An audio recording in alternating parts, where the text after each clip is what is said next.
3131 आणि Rotary Club of Pune मेट्रोतर्फे मी रोटेरियन शिल्पा चौधरी सगळ्यांचं स्वागत करते. अंमली पदार्थांची व्यसनाधीनता हा फक्त भारतासमोरच नाही तर संपूर्ण जगापुढे असलेला एक अतिशय गंभीर प्रश्न आहे. या प्रश्नावर काम करण्यासाठी मुख्यतः ॲडिक्शन प्रिव्हेन्शनसाठी रोटरी इंडियानी पुढाकार घेतला आहे. रोटरीने 1995 पासून पोलिओ निर्मूलनासाठी जगभरात केलेलं काम आणि त्याला मिळालेलं यश हे आपल्या सगळ्यांच्या समोर आहेच. त्याच धर्तीवर रोटरीने आता पुढचं मिशन हातात घेतलं आहे ॲडिक्शन प्रिव्हेन्शनचं. कुठली आहेत ही ॲडिक्शन्स? तर ती आहेत निकोटीन, अल्कोहोल, ड्रग्स आणि इंटरनेट म्हणजेच नाडी. समाजामध्ये जागरूकता आणण्यासाठी वेगवेगळ्या व्यसनांच्या शारीरिक तसेच मानसिक दुष्परिणामांबद्दल तरुण पिढीला वेळीच सावध करण्यासाठी रोटरी प्रयत्न करणार आहे. अर्थातच हे काम सोपं नाही आणि अल्प काळात होणारं पण नाही. समाजातल्या सगळ्या घटकांची साथ यासाठी आपल्याला लागणार आहे. वेगवेगळ्या शैक्षणिक संस्था, या क्षेत्रात काम करणारी तज्ज्ञ मंडळी, विविध व्यसनमुक्ती केंद्र, त्याचप्रमाणे व्यसनातून बाहेर पडलेल्या व्यक्ती, या सगळ्यांना बरोबर घेऊन हे मिशन पुढे नेण्यात येणार आहे.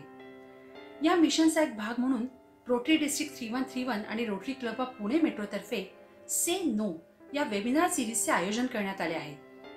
से नो म्हणजे कुठल्याही व्यसनाला त्या क्षणी नाही म्हणा, कुठलंही पियर प्रेशर न घेता नाही म्हणा. यालाच हिंदी बोलीभाषेमध्ये बोलो ना असंही म्हणतात. या बोलो नाचा दुसरा अर्थ असा पण आहे की जर एखाद्या व्यसनाकडे तुम्ही ओढले गेले असाल तर बोला, मनमोकळे व्हा, संवाद साधा. या व्यसनातून तुम्हाला बाहेर काढण्यासाठी अनेक हात पुढे येतील. तुमच्या आई वडिलांचे, मित्रांचे, प्रियजनांचे आणि वेगवेगळ्या संस्थांचे पण. यातलाच एक हात रोटरीचा पण असेल. पण त्यासाठी मानसिक तणावातून बाहेर पडून मोकळेपणाने बोलण्याची मात्र गरज नक्कीच आहे. से नो या वेबिनार सिरीज अंतर्गत प्रत्येक महिन्याला एक एपिसोड आम्ही प्रसारित करणार आहोत. व्यसनाधीनता आणि व्यसनमुक्ती या विषयाचा सखोल अभ्यास असलेल्या आणि समाजामध्ये प्रत्यक्ष काम केलेल्या लोकांना एकत्र घेऊन त्यांना आमंत्रित करून त्यांच्याबरोबर चर्चा, गप्पा, प्रश्नोत्तराच्या माध्यमातून त्यांच्याशी संवाद साधण्यात येणार आहे. त्याचप्रमाणे जास्तीत जास्त तरुणांपर्यंत पोहोचण्यासाठी प्रत्येक एपिसोडला वेगवेगळ्या शैक्षणिक संस्थांना पण जोडून घेतले जाणार आहे. या सिरीजची सुरुवात मागच्या महिन्यात म्हणजेच ऑगस्ट महिन्यापासून झाली. पहिल्या एपिसोडमध्ये सुप्रसिद्ध सायकियाट्रिस्ट डॉक्टर आनंद नाडकर्णी यांनी आपल्याला मार्गदर्शन केले आहे. रोटरी क्लब ऑफ पुणे मेट्रोच्या फेसबुक पेजवर हा व्हिडिओ उपलब्ध आहे. सगळ्यांनी तो जरूर बघावा. आता आजच्या आपल्या दुसऱ्या एपिसोडबद्दल. आपला दुसरा एपिसोड आहे धुरात हरवली वाट. या एपिसोडमध्ये आपल्याला मार्गदर्शन करणार आहेत तंबाखूच्या व्यसनावर उपचार करणारे डॉक्टर रोहन बारटाके. डॉक्टरांचा थोडक्यात परिचय करून देते मी. डॉक्टर बारटाके हे टोबॅको ट्रीटमेंट स्पेशालिस्ट आहे. भारतामध्ये काही मोजकीच मंडळी या क्षेत्रामध्ये पूर्ण वेळ काम करतात. त्यातलेच एक डॉक्टर बारटाके. 2005 साली सी पटेल होमिओपॅथिक मेडिकल कॉलेजमधून होमिओपॅथीची पदवी आणि 2012 मध्ये सोशल एंटरप्रेनरशिप मध्ये त्यांनी MBA केलंय. वैद्यक क्षेत्रात 12 वर्षांपेक्षा जास्त अनुभव. मुंबईतल्या वेगवेगळ्या नामांकित वैद्यकीय संस्थांमध्ये काम. त्याचप्रमाणे आंतरराष्ट्रीय प्रकल्पांवर पण त्यांनी काम केलंय. 5000हून अधिक रुग्णांचे समुपदेशन त्यांनी केलंय. नवी मुंबईतील 16 ट्रॅफिक पोलीस ठाण्यांमध्ये तंबाखू व्यसन मुक्ती शिबिराचे आयोजन की ज्यामध्ये 250हून अधिक ट्रॅफिक पोलीस सहभागी झाले होते. विशेष उल्लेखनीय बाब म्हणजे मिड डे या न्यूजपेपरनी त्यांच्या कामाची दखल घेताना फर्स्ट स्मोक नाझी आणि wherever there is smoke there is doctor Rohan असा गौरवपूर्ण उल्लेख केला आहे. वेगवेगळ्या टीव्ही चॅनल्सना मुलाखती पण त्यांनी दिल्या आहेत. तंबाखू जनजागृतीसाठी म्हणजेच टोबॅको अवेअरनेससाठी रोटरी व्होकेशनल एक्सलन्स अवॉर्डनी त्यांना सन्मानित करण्यात आलं आहे. डॉक्टर, आजच्या या एपिसोडमध्ये रोटरीतर्फे मी तुमचं स्वागत करते. आज डॉक्टरांशी संवाद साधणार आहेत तरुण पिढीचे 2 प्रतिनिधी. रोटरी क्लब ऑफ पुणे मेट्रोची ॲनेट डॉक्टर अदिती नातू. डॉक्टर अदिती ही स्वतः प्रॅक्टिसिंग डेंटल सर्जन आणि कॉस्मेटिक्स डेंटिस्ट आहे. या क्षेत्रामध्ये तिचा 13 वर्षांचा अनुभव आहे आणि सध्या पुण्यामध्ये 2 ठिकाणी तिची डेंटल क्लिनिक्स आहेत. तिच्याबरोबर आपला दुसरा तरुण मित्र Rotaractor club of electrical modern इंजिनिअरिंगचा प्रेसिडेंट निरंजन कोष्टी. निरंजन हा इंजिनिअरिंग कॉलेजच्या 2nd इयरचा विद्यार्थी आहे. एडिटर म्हणून सुरू केलेला त्याचा प्रवास आज रोट्रॅक्ट क्लबचा प्रेसिडेंट पदापर्यंत पोहोचला आहे. अदिती आणि निरंजन, तुमच्या दोघांचं मनापासून स्वागत. आणि कार्यक्रमाची पुढची सूत्र आता मी तुमच्याकडे देते. धन्यवाद. आपण अजून कुठेही वेळ न घालवता तंबाखू सारख्या मोठ्या प्रश्नाकडे डायरेक्टली जाऊ. डॉक्टर रोहन, तुम्हाला असं विचारायचं की तंबाखू हा प्रश्न एवढा मोठा किंवा एवढा युनिक असा का आहे, किंवा अल्कोहोल विषयी आपण खूप व्यसनमुक्ती ऐकतो, तंबाखू या विषयी थोडंसं कमी आहे असं वाटतं. दारूकडे लक्ष जास्त, तंबाखूकडे कमी. तर असं का आहे? Why is it so unique and why is it such a big problem? धन्यवाद. सर्वप्रथम मला इकडे अपॉर्च्युनिटी दिल्याबद्दल, कारण हा जो खूप गंभीर विषय आणि मी रोटरीचा खरंच खूप धन्यवाद मानतो की त्यांनी या विषयावर म्हणजे डी ॲडिक्शन मध्ये निकोटीन सारख्या विषयाला इन्क्लूड केलेलं आहे. माझा पर्सनल एक्सपिरियन्स रोटरीची पोलिओ इरॅडिकेशन मध्ये खूप आहे आणि मला माहिती आहे की रोटरीच्या सपोर्टमुळे टबॅको डी ॲडिक्शन मध्ये पण खूप चांगलं काम होऊ शकतं. तर तंबाखू जो हा विषय आहे, तंबाखू हा विषय आपल्या भारतामध्ये मुख्यतः खूप निग्लेक्टेड सब्जेक्ट आहे. कारण तंबाखूचं सर्वप्रथम तर लोकांना हे पटतच नाही की ते एक व्यसन आहे. It is become a part of our culture. पण सर्वसाधारण माणसापासून श्रीमंत लोकांपर्यंत त्या तंबाखूचे वेगवेगळे म्हणजे आपल्याला पैलू आपण उलगडू पुढे लेक्चरमध्ये. पण मला एक गोष्ट इथे क्लिअर करायची आहे की आपल्या भारतामध्ये तंबाखूचं एक्सेप्टन्स जे आहे ते खूप जास्ती आहे आणि तंबाखूच्या प्रकारांबद्दल मी पुढे बोलेनच. पण एक गोष्ट लक्षात घ्या, जे म्हणजे गैरसमजुती ज्या आहेत तंबाखूमध्ये त्या भारतामध्ये सर्वात जास्ती आहेत. म्हणजे तंबाखूला आपण व्यसन मानत नाही आणि तंबाखूचा जो रिसर्च आता आम्ही झालेला, त्याला आम्ही ग्लोबल अडल्ट टबॅको सर्व्हे म्हणतो, दॅट सर्व्हे झालेला तो आंतरराष्ट्रीय लेवलचा सर्व्हे आहे. त्यात आपली जागतिक आरोग्य संस्था WHO इन्व्हॉल्ड असते आणि तो वर्ल्ड मध्ये ऑलमोस्ट 22 कंट्रीज मध्ये हा सर्व्हे होतो. म्हणजे it's a very good kind of चांगल्या लेवलचा तो सर्व्हे आहे. त्या सर्व्हेनुसार तो जो पहिला सर्व्हे झालेला तो 2007-2008 साली झालेला आणि त्याचे जे निकष होते ते अतिशय म्हणजे खूप सरप्राइझिंग आणि खूप जास्ती घाबरवणारे असे निकष होते. म्हणजे आपल्या भारतामध्ये 47% of Indian adults consume some of the other kind of tobacco product. म्हणजे 47% आपला जो युथ आहे तो कुठल्या ना कुठल्या तंबाखूचं सेवन करतोय असं त्यांच्या निकष मध्ये समोर आलेलं. तो सर्वे परत रिपीट झाला असता 2016-17 साली. तेव्हा सुद्धा ते निकष समोर आलेले ते साधारण 47 पासून 42% पर्यंत आलेले. पण जेव्हा आपण 125 करोडची जी आपली पॉप्युलेशन आहे, इंडियाची जी पॉप्युलेशन आहे, त्याच्यातलं आपण जेव्हा 40% जरी पकडलं आणि 40% जर आपली पॉप्युलेशन कुठल्या ना कुठल्या प्रकारचं तंबाखूचं सेवन करत असेल तर ही खूप गांभीर्याने घेण्यासारखा विषय आहे. आणि दुसरी गोष्ट जे लोकांना, सामान्य लोकांना कळत नाही की जे हॉस्पिटलमध्ये काम करतात, खास करून कॅन्सरच्या हॉस्पिटलमध्ये काम करतात, तर मी कॅन्सरच्या बेस्ट डॉक्टरांबरोबर मुंबईतला काम करतो. डॉक्टर सुलतान प्रधान, डॉक्टर रमाकांत देशपांडे, डॉक्टर पारिक, म्हणजे टाटामध्ये गेले 40 वर्षांहून जास्ती काम केलेले त्यांचा एक्सपिरियन्स आहे. अशा कॅन्सरच्या डॉक्टरांबरोबर जेव्हा मी काम करतो तेव्हा मला कळतं की कॅन्सरचे डॉक्टर आज कमी पडत आहेत. म्हणजे मुंबईमध्येच माझ्या पर्सनल एक्सपिरियन्स असा आहे की गेल्या 3-4 वर्षात लोक कॅन्सरमध्ये इन्व्हेस्ट करतात, ओनली कॅन्सरचे हॉस्पिटल बांधतात, एवढे लोक कॅन्सरचे डॉक्टर्स कमी पडत आहेत. तर ही जी ह्या सगळ्या गोष्टी ज्या आहेत, तंबाखूचं जे सिरियसनेस आहे आणि त्याचे जे दुष्परिणाम आहेत ते लोकांपर्यंत पोहोचणं खूप गरजेचं आहे. कारण आपल्या समाजामध्ये जसं मी म्हटलं ते खूप कॉमन, म्हणजे खूप लाईटली घेतलं जातं, त्याला व्यसन मानत नाही. त्यामुळे समाजाच्या प्रत्येक घटकापर्यंत ही इन्फॉर्मेशन पोहोचवणं खूप गरजेचं आहे. त्यामुळे आजचा जो विषय आहे खूप गंभीर्याने घेण्याची गरज आहे. खास करून आपल्या जी तरुण पिढी आहे, आपल्याला एका जनरेशनला आपण वाचवू शकतो जर आपण त्यांना ह्याच्या फॅक्ट्स बद्दल सांगू शकलो, ह्याच्या दुष्परिणाम बद्दल सांगू शकलो. ह्या ऍक्च्युली ह्याच्या ज्या सायंटिफिक ज्या गोष्टी आहेत त्या जर आपण तरुणांपर्यंत पोहोचू शकलो तर आपण एका पिढीला तर वाचवू शकतोच, पण त्यांच्या मार्फत आपण जास्तीत जास्त जनजागृती करून जास्तीत जास्त लोकांना यातनं आपण बाहेर काढू शकतो, ज्यांच्या म्हणजे एका आजारामध्ये जाण्याच्या आधी, कॅन्सर होण्याच्या आधी आपण त्यांना यातनं बाहेर काढू शकतो. त्यामुळे आजचा विषय जो तंबाखू तुम्ही निवडलेला आहे तो खूपच इम्पॉर्टंट विषय आहे. आता ह्या एवढ्या मोठ्या प्रश्नाची सुरुवात कुठून होत असेल डॉक्टर रोहन? साधारण काय वयाला सुरू करतात? 47% जे लोक एवढं तंबाखूला ऍडिक्टेड होतात त्याची सुरुवात साधारण काय वयाला होत असेल?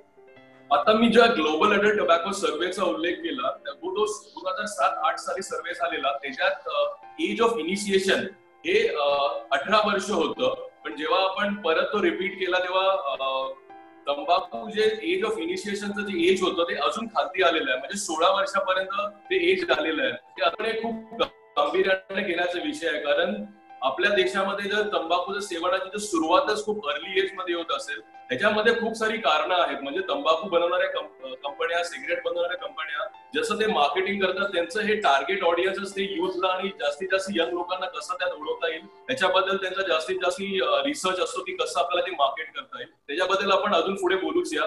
पण हे जे एज ऑफ इनिशिएशन आहे ते दिवसेंदिवस खाली येत चाललेलं आहे आणि आता तर ते 16 वर्षापर्यंत आलेलं आहे. सो हे जे एज एवढं खाली येते तर म्हणजे असं तंबाखू खाण्यासाठी किती अट्रॅक्ट करते? ह्याच्यासाठी आपल्याला तंबाखूचं जे व्यसन आहे त्याच्याबद्दल थोडं जाणून घ्यायला लागेल. कारण तंबाखूचं जे व्यसन लागण्यामागे आम्ही जे इनिशिएशन बोलतो त्याला इम्पॅक्ट करणाऱ्या खूप साऱ्या गोष्टी आहेत. त्याला आम्ही इंट्रेन्सिक फॅक्टर्स बोलतो, ज्या माणसाच्या स्वतःच्या बिलीफ्स आपण आजूबाजूला बघून आपल्या बिलीफ्स डेव्हलप करतो. पण आपल्या समाजामध्ये तंबाखू आणि सिगरेट इतकं कॉमन झालेलं आहे की ते लोकांना जेव्हा मी वाटतं की इट्स अ नॉर्म, म्हणजे इट्स अ नॉर्मल गोष्ट आहे. जर तुमच्या घरात कोणी सिगरेट ओढत असेल किंवा तंबाखू खात असेल तर ते गव्हर्नमेंटने कितीही सांगितलं की हे हार्मफुल आहे तरी त्यांना वाटत असेल की आपल्या घरात जर करताय तर मे बी इतकं हार्मफुल नसेल. आपल्या आई वडिलांना बघून किंवा आपल्या सिबलिंग्सना बघून, भाऊ बहिणींना तंबाखू किंवा सिगरेटचं सेवन करताना बघून ते आपले लोकांना वाटतं की ते आपण सुद्धा करू शकतो. सेकंड आहे एक्सट्रिन्सिक फॅक्टर्स, म्हणजे आपली जी क्लोज फॅमिली मेंबर्स आहेत किंवा आपलं जे सराउंडिंग फॅमिली आणि रिलेटिव्ह किंवा फ्रेंड सर्कल आहे त्याच्यात जर तंबाखू आणि सिगरेटचं सेवन जर नॉर्मल असेल तर ते सुद्धा लोकांना खूप इन्फ्लुएन्स करतं. आणि तिसरी गोष्ट आहे एन्व्हायरमेंटल फॅक्टर्स. एन्व्हायरमेंटल फॅक्टर्स जसं मी मगाशी म्हटलं की तंबाखूचे जे बनवणारे प्रोड्युसर्स आहेत ते ह्या एन्व्हायरमेंटल फॅक्टर्सला खूप इम्पॅक्ट करतात.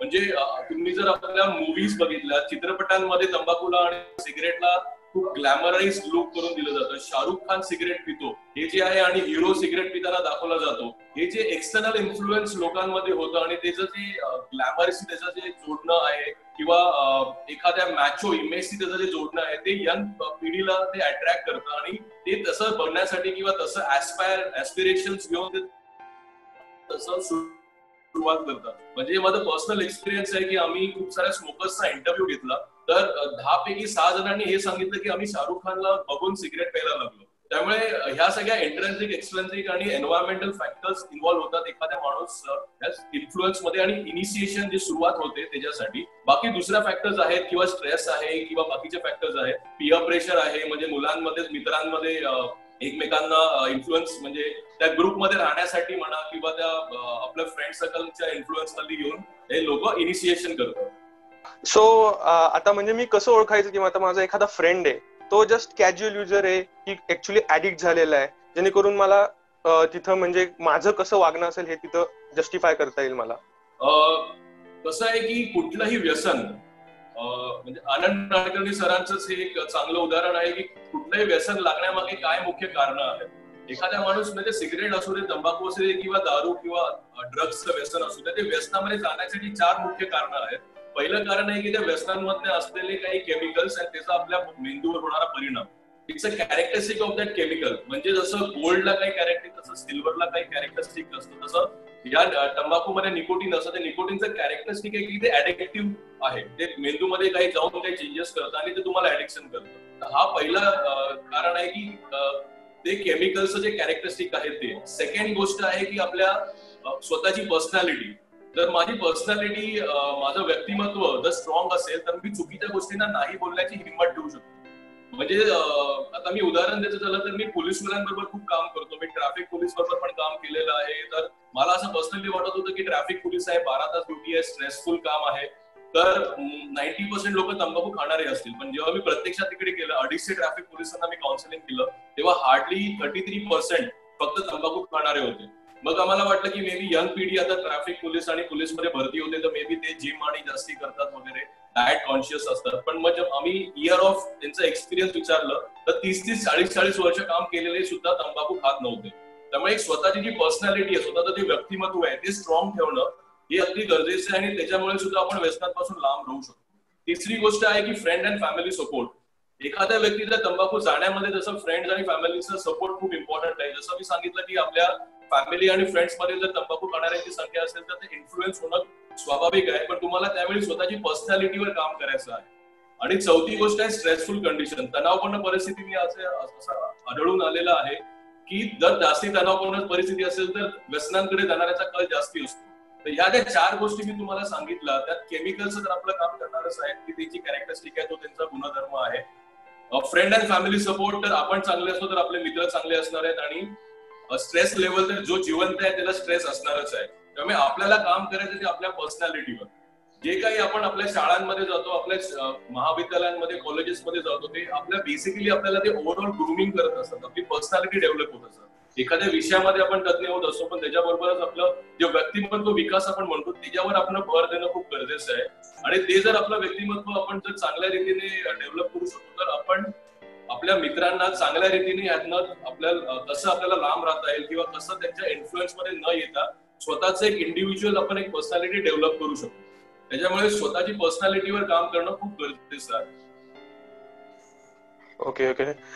सर, तुम्ही जसं आता म्हणला की एज खाली येते, तर मला एक असं स्पेसिफिक उत्तर हवं आहे की आता एखादा माझा मित्र आहे, तो म्हणजे आधीपासून लहानपणापासून किंवा आधीपासून येतो, तो आता प्यायला लागलाय आणि तो मला पण विचारतोय की पी, आणि ते म्हणजे पिअर प्रेशर प्रकारे हे करतोय, तर त्याला मी एक स्पेसिफिक उत्तर काय द्यावं की नाही बाबा मला नाही प्यायचं, पण त्याला वाईट पण नाही वाटलं पाहिजे आणि आमची मैत्री पण नाही तुटली पाहिजे. हा खूप चांगला प्रश्न आहे, कारण हे खूप मोठं कारण आहे आजच्या तरुण पिढीमध्ये लोकांना सिगरेट आणि तंबाखू या व्यसनांकडे जाण्यासाठी. कारण मित्रांबरोबर राहायचं सुद्धा असतं आणि मित्रांना दुखवायचं पण नसतं, पण मित्रांना कुठल्या गोष्टी दुखवायचं नाही किंवा कुठल्या गोष्टी दुखवायचं हे पण आपल्याला एक म्हणजे लिमिटेशन आपल्याला तिथे ठेवलं पाहिजे. आणि जसं मी सांगितलं की जसं टीव्हीवर आणि आपल्या याच्यावर खूप गव्हर्नमेंट सुद्धा जे ऍडव्हर्टाइजमेंट करत आहेतच की तंबाखू म्हणजे होणारे जे दुष्परिणाम आहेत.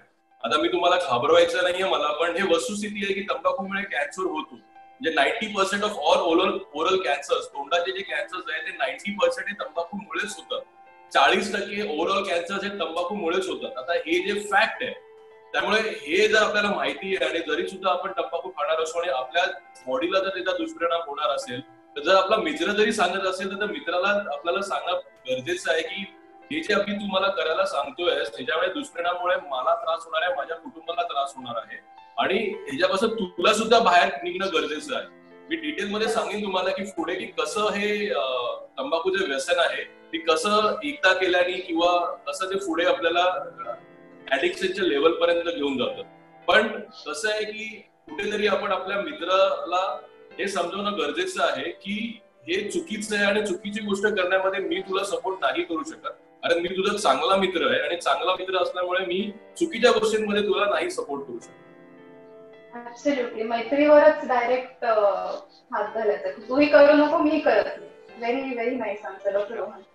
सो हे जे एवढे सगळे कॉलेज शाळांमधले मुलं मुली तंबाखू ट्राय करतायत, तर मला असं विचारायचं की 100 मुलांनी ट्राय केलं तंबाखू की चल मी एकदा घेऊन बघतो, तर त्यातले व्यसनी किती होतात, ऍडिक्ट किती होतात?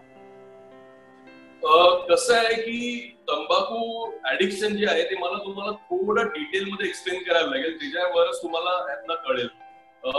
कसं आहे की आता आताच्या पिढीने मला माहित नाही, पण एक अमर अकबर अँथनी नावाचा एक सिनेमा आलेला आहे, म्हणजे येऊन गेला, it's a very famous Amar Akbar Anthony. हे अमर अकबर अँथनी मी का बोलतोय, कारण तंबाखूचं जे व्यसन आहे ते खूप युनिक व्यसन आहे आणि ते 3 प्रकारे आपल्या म्हणजे बॉडीला अफेक्ट करतं. एक आहे फिजिकल ऍडिक्शन, दुसरं आहे सायकोलॉजिकल ऍडिक्शन आणि तिसरं आहे बिहेव्हिअरल ऍडिक्शन. जसं अमर अकबर अँथनी 3 गोष्टी असतात तसं या 3 गोष्टी आहेत. म्हणजे लोकांना लक्षात राहावं आणि ते चांगल्या रीतीने कळावं म्हणून मी अमर अकबर अँथनीचं एक्झाम्पल देतोय. तर यातलं जे फिजिकल ऍडिक्शन आहे त्याचं काय म्हणजे काय, तर ते त्यातलं जे तंबाखू मधलं जसं मी निकोटीन म्हणून आता तुम्ही उल्लेख केला, तर nicotine is the main culprit. म्हणजे जेव्हा एखादा माणूस सिगरेट ओढतो तेव्हा त्या सिगरेट मधून त्याला जवळजवळ 4000 ते 7000 केमिकलचा एक्सपोजर होतो. त्या 4000 ते 7000 मधले 60 to 65 केमिकलचे प्रूव्हन कार्सिनोजेनिक आहेत, म्हणजे कॅन्सर करण्याची क्षमता ज्याच्यात आहे असे केमिकल आहेत आणि त्यातले 100 ते 200 पॉइझनस आहेत, विषारी आहेत. त्यामुळे तुम्ही विचार करा की जर तुम्ही रोज एवढे केमिकल्स बॉडीमध्ये घ्या तर तुम्हाला ते अफेक्ट करणारच आहे. बरं, हे जे निकोटीन नावाचं केमिकल आहे ते मेन कल्प्रिट आहे आणि निकोटीन आपल्या मेंदूमध्ये जातं आणि रिसेप्टर लेवलवर काही चेंजेस करतं. हे रिसेप्टर लेवलवर जे चेंजेस होतात त्याच्यामुळे आपल्या बॉडीमध्ये अजून निकोटीनचं डिमांड केलं जातं. त्यामुळे हे फिजिकल लेवल चेंजेस असतात म्हणून याला फिजिकल ऍडिक्शन म्हटलं जातं. दुसरं आहे सायकोलॉजिकल ऍडिक्शन. सायकोलॉजिकल ऍडिक्शन म्हणजे काय, तर एक स्ट्रॉंग सायकोलॉजिकल असोसिएशन आपण निर्माण करतो त्या पर्टिक्युलर सिगरेट बद्दल किंवा तंबाखू बद्दल. म्हणजे उदाहरणार्थ घ्यायचं झालं तर काही लोक म्हणतात की मला सकाळी पोट साफ करण्यासाठी तंबाखू खाणं गरजेचं आहे किंवा सिगरेट बिडी पिणं गरजेचं आहे. तर हे जे त्यांचं स्ट्रॉंग असोसिएशन आहे ते आपल्याला तोडणं गरजेचं आहे. आता आपल्याला सगळ्यांनाच म्हणजे आपण सगळं तर युज करत नाही तंबाखू किंवा सिगरेट पोट साफ करण्यासाठी. आता ज्या व्यक्तीने जो म्हणतो की मी तंबाखू सिगरेट फक्त पोट साफ करायला युज करतो, त्यांनी आपल्या वयाच्या 15व्या 16व्या 18व्या वर्षी सुरुवात केली असेल तर पहिले 15 वर्ष त्याचं पोट साफ होत होतं. दुसरी गोष्ट आहे की जर आपल्या जेवणामध्ये फायब्रस फूड किंवा चांगलं अन्न असेल तर स्टूल फॉर्मेशनला मदत होते आणि पोट साफ व्हायला मदत होते. तिसरी गोष्ट आहे की जर आपलं पोट साफ होत असेल तर औषध आहे, आपण डॉक्टरांकडे जाऊन पोट साफ व्हायचं औषध घेऊ शकतो. तर कुठलाही डॉक्टर असं सांगत नाही ना की पोट साफ होत नाही तर 3 टाइम गुटखा खा किंवा 3 टाइम बीडी किंवा सिगरेट घ्या. तर हे जे औषधासारखं आपण जे सिगरेट जे लोक घेतात ते खूप चुकीचं आहे. आता मी हे तुम्हाला जे सांगितल्या 3-4 गोष्टी हे मी काय केलं, तुमचं ते असोसिएशन होतं सायकोलॉजिकल असोसिएशन त्या पर्टिक्युलर प्रोडक्ट बद्दल, ते तुमचं मी तोडायचा प्रयत्न केला. तर हे जे स्ट्रॉंग सायकोलॉजिकल असोसिएशन डेव्हलप होतं over a period of time, because ते निकोटीन आपल्या ब्रेन डिमांड करत राहतं आणि आपण कुठल्या ना कुठल्या गोष्टीची ते असोसिएट करून घेतो आणि एक स्ट्रॉंग असोसिएशन निर्माण होतं. म्हणजे हे कॉन्स्टिपेशन किंवा पोट साफ होणं एक उदाहरण झालं. दुसरं उदाहरण असं की स्ट्रेस मध्ये असलो की मला सिगरेट लागते किंवा काही क्रिएटिव्ह वर्क करायचं असेल तर मला सिगरेट लागते. हे जे स्ट्रॉंग आपण असोसिएशन निर्माण करतो. सगळेच कलाकार काही सिगरेट घेत नाहीत, सगळेच नाईट ड्राईव्ह करणारे सिगरेट घेत नाहीत. खूप सारे ड्रायव्हर्स मला भेटतात ते सांगतात की मी नाही करत. त्यामुळे हे जे स्ट्रॉंग स्टिरियोटायपिंग आणि असोसिएशन निर्माण केलेलं असतं लोकांनी, ते त्याला आम्ही म्हणतो की सायकोलॉजिकल ऍडिक्शन. आणि तिसरा जो प्रकार आहे तो आहे बिहेव्हिअरल ऍडिक्शन. बिहेव्हिअरल ऍडिक्शन म्हणजे काय, तर over a period of time ते आपलं एक रुटीन बनून जातं. त्यामुळे असं नाहीये की सकाळी उठल्या उठल्या मला सिगरेट पाहिजे पण संध्याकाळच्या टायमाला मला सिगरेट पाहिजे किंवा मला या मित्रांबरोबर असतो तेव्हाच मला सिगरेट किंवा तंबाखू पाहिजे. म्हणजे बेसिकली आम्ही त्याला टाइम, प्लेस, पर्सन आणि थिंग असं हे करतो, डिवाइड करतो. म्हणजे या टायमाला मला सिगरेट हवी आहे, तंबाखू हवे, या लोकांबरोबर आहे तेव्हा मला लागतं, किंवा मी या ठिकाणी गेलो, या जागेवर गेलो तरच मला तंबाखू किंवा सिगरेट लागते, किंवा या गोष्टी नंतर म्हणजे मला दारू बरोबर सिगरेट लागते किंवा जेवल्यानंतर पान लागतं. म्हणजे this is a routine which becomes a part of a routine. आता हे जे मी तुम्हाला सांगितलं हे वेगवेगळे ऍडिक्शन्स आहेत, पण ते एका व्यक्तीमध्ये तिन्ही एकत्र असू शकतात, अमर अकबर अँथनी, किंवा एखाद्या व्यक्तीमध्ये एक प्रकारे ऍडिक्शन असू शकतं. खूप वेळा असं होतं की हे तिन्ही कॉम्बिनेशन असतात. पण तुम्ही जे सुरुवातीला सांगितलं की काही मित्र असतात ते इनिशियली सुरुवात करतात, तर ते मोस्टली त्यांचं अजून फिजिकल डिपेंडन्स, निकोटीन डिपेंडन्स आम्ही ज्याला बोलतो ते झालेलं नसतं. पण कसं आहे की प्रत्येकाची बिहेवियरल चेंज करण्याची क्षमता वेगळी असते, प्रत्येकाची विल पॉवर वेगळी असते, प्रत्येकाचं स्ट्रेस लेवल हँडल करण्याची क्षमता वेगळी असते. त्यामुळे हे काउन्सिलिंग खूप इम्पॉर्टंट आहे या सगळ्या प्रकारामध्ये, to understand first of all what is the type of addiction, आणि नंतर त्यांना त्या प्रकारे स्ट्रॅटेजाइज करतो आम्ही की कसं कुठली स्ट्रॅटेजी वापरायची काउन्सिलिंगची कुठल्या पेशंटला. त्यामुळे प्रत्येक पेशंट हा वेगळा असतो, प्रत्येक पेशंटचं ऍडिक्शन वेगळं असतं, पण मोर ऑर लेस हे 3 जे ऍडिक्शन्स आहेत ते पेशंट मध्ये आढळतात. तुमच्या अनुभवाने की हे अनेक लोक म्हणतात की मी एखादी सिगरेट घेतली तर मला काही ऍडिक्शन होणार नाहीये लगेच, हे खरं आहे का? कारण हे माझ्या मते सांगणं महत्त्वाचं आहे. एक्झॅक्टली. आता ऍक्च्युअली गेट येस. तर मगाशी जो मी तुम्हाला निकोटीनचा उल्लेख केला आणि निकोटीनचं जे फिजिकल ऍडिक्शन आता मी तुम्हाला एक्सप्लेन केलं, तर त्याच्याच पुढे जाऊन मी तुम्हाला सांगतो की nicotine is one of the most addictive substance in the world. म्हणजे निकोटीन जे केमिकल आहे ते चरस गांजा जे नार्कोटिक ड्रग्स आहेत त्या लेवलचं आपल्याला ऍडिक्शन देतं. म्हणजे जर तुम्ही इमॅजिन केलं की तुम्ही चहा कॉफी घेत असाल तर चहा कॉफीमध्ये कॅफीन असतं, कॅफीन तुम्हाला या लेवलचं ऍडिक्शन देत असेल तर निकोटीन आणि हे तुम्हाला ह्या लेवलचं ऍडिक्शन देतं. म्हणजे it's almost equivalent to a narcotic drugs. म्हणजे जरी आपल्याला वाटत असेल की एखाद्या व्यक्तीने सिगरेट सोडावी किंवा तंबाखू सोडावं, ते आपल्याला वाटत असलं तरी त्या व्यक्तीला ते सोडणं डिफिकल्ट होतं, कारण त्याचं जे ऍडिक्शन आहे ते खूप जास्ती लेवलचं ऍडिक्शन आहे. आणि जसं तुम्ही मला म्हणालात की जर 100 लोक किंवा 10 लोक तंबाखू किंवा सिगरेट घेतील फर्स्ट टाइम, तर त्या फर्स्ट टाइम मधले 100 पैकी 90 लोक ऍडिक्ट व्हायचे चान्सेस आहेत. It is that high level of addiction. त्यामुळे ही लोकांना माहिती नाहीये. लोक बोलतात की मला एकदा ट्राय करणं चांगलं आहे, एखाद वेळा ट्राय करू शकतो, पण हे रिसर्च असं सांगतं की जे 10 लोक जरी घेतली तंबाखू त्यातले 8 किंवा 9 लोक हे 100% ऍडिक्ट होऊ शकतात. ओके सर, हा तर एवढा ह्यूज काउंट आहे, म्हणजे 100 पैकी 90 जण ऍडिक्ट होत आहेत, बरोबर. तर मला आता ऍक्टिव्ह स्मोकर आणि पॅसिव्ह स्मोकर ह्याच्यावरती थोडंसं सांगावं असं वाटतं. आणि पॅसिव्ह स्मोकर पण ऍडिक्ट होऊ शकतात का, आणि किती डेंजरस आहे पॅसिव्ह स्मोकर असणं पण आणि ऍक्टिव्ह स्मोकर असणं पण? कसं आहे की ऍक्टिव्ह आणि पॅसिव्ह स्मोकिंग हा खूप गंभीर विषय आहे. म्हणजे ऍक्टिव्ह स्मोकिंग तर आपण आता एवढ्या वेळ बोलतोच आहोत, पण आम्ही त्याला पॅसिव्ह किंवा सेकंड हँड स्मोकिंग बोलतो. कसं आहे की दरवर्षी भारतामध्ये 10 लाखाहून जास्ती लोक तंबाखूमुळे होणाऱ्या आजारांमुळे मृत्युमुखी पडतात.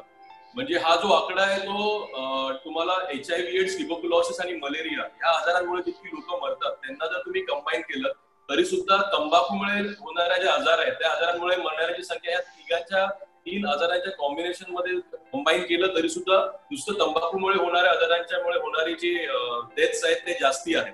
त्यामुळे तुम्ही लक्षात घेऊ शकता की किती गंभीर तंबाखूचे दुष्परिणाम होतात. तर हे जे आहेत हे आपल्याला जे ऍक्टिव्ह स्मोकर्स आहेत त्यांच्या बॉडीवर हे दुष्परिणाम होतात, त्याच्यामुळे ज्या होणारे डेथ्स आहेत. पण हे जे 10 लाख आहेत त्यातले 6 to 7% which is a big number हे पॅसिव्ह स्मोकिंग मुळे होणाऱ्या आजारांमुळे मृत्युमुखी पडतात. मी म्हणतो की मृत्युमुखी पडतात. सेकंड हँड स्मोकिंग मुळे 7 to 8% of the entire population who dies because of tobacco dies because of second hand smoking. Second hand smoking म्हणजे काय की मी स्वतः धूम्रपान करत नाहीये, पण मी त्यात एखाद्या स्मोकिंग करणाऱ्या व्यक्तीच्या स्मोकच्या संपर्कात येतोय, त्याला आम्ही सेकंड हँड स्मोकिंग म्हणतो, कारण तो डायरेक्टली त्या संपर्कात येतो. इथे मला अजून एक विषय मांडायचा आहे, तो आहे थर्ड हँड स्मोकिंग. खूप साऱ्या लोकांना थर्ड हँड स्मोकिंग बद्दल माहिती नाहीये. थर्ड हँड स्मोकिंग म्हणजे काय की सेकंड हँड स्मोकिंग मध्ये कसं असतं की तो व्यक्ती आपल्या समोर स्मोक करतोय आणि आपण डायरेक्टली तो स्मोक इनहेल करतो. पण थर्ड हँड स्मोकिंग मध्ये काय होतं की तुम्ही एखाद्या लिफ्ट मध्ये किंवा एखाद्या रूम मध्ये जाता, ऑडिटोरियम मध्ये वगैरे, तुम्हाला असं जाणवतं की इकडे कोणीतरी स्मोक केलेलं आहे.